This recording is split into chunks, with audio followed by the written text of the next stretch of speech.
با سلام و وقت بخیر. با توجه به آغاز فصل مالیاتی چند نکته رو می‌خواستم در این خصوص خدمت شما عرض بکنم.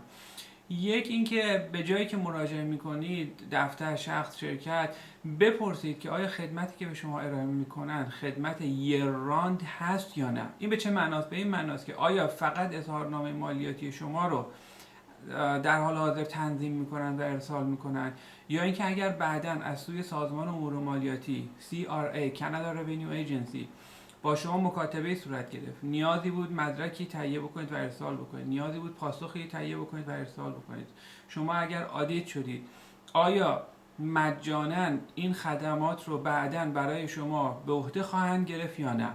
این دو تا حسن داره. حسن اولش این هستش که اگر این خدمت رو نداشته باشن، بعداً شما اگر مکاتبه دریافت بکنید از سازمان امور مالیاتی و ندونید که چه پاسخی تهیه بکنید، ندونید که چه مدارکی نیاز هست ارائه بکنید، مجبور هستید مراجعه بکنید و یک هزینه دیگه‌ای بپردازید برای خدمتی که میتونستید از روز اول به صورت مجانی دریافت بکنید. دو، باعث خواهد شد وقتی اونها اظهارنامه مالیاتی شما رو تنظیم میکنن، از ابتدا به بهترین شکل این کار رو انجام بدن، چرا که میدونن تبعات بعدیش رو خودشون باید به عهده بگیرن.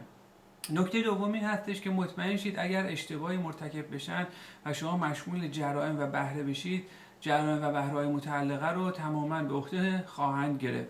سه، مطمئن شید شخصی که داره برای شما این کار رو انجام میده داره کد نمایندگی از سازمان امور مالیاتی باشه، یا اصطلاحاً گفته میشه رپ کلاینت.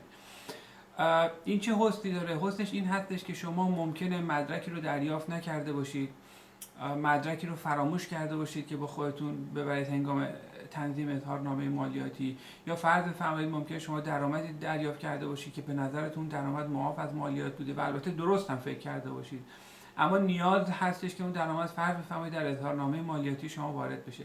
اگر شما این موارد رو فراموش کرده باشید، وقتی اون شخص اظهارنامه مالیاتی شما رو تنظیم میکنه، میتونه در سایت CRA لاگین بکنه با اجازه کتبی از شما و چنانچه شما مدرکی رو فراموش کرده باشید همونجا براتون پرینت میکنه و در اظهارنامه مالیاتی شما درج میکنه. در غیر این صورت اگر اظهارنامه مالیاتیتون رو ارسال بکنید بدون اینکه تمام مدارک لازم در اون، اطلاعات لازم در اون درج شده باشه، چون سازمان امور مالیاتی سیستم مچینگ داره، بعداً متوجه خواهند شد اطلاعات شما رو تطبیق میدن و متوجه خواهند شد که فرض بفرمایید شما درآمدی رو اعلام نکردید و این میتونه تبعات بعدی برای شما داشته باشه. ممکنه شما رو ریاسس بکنن، ممکنه شما رو مشمول جرائم و بهره‌های مالیاتی بکنن. امیدوارم که اوقات خوبی داشته باشید. خدا نگهدار شما.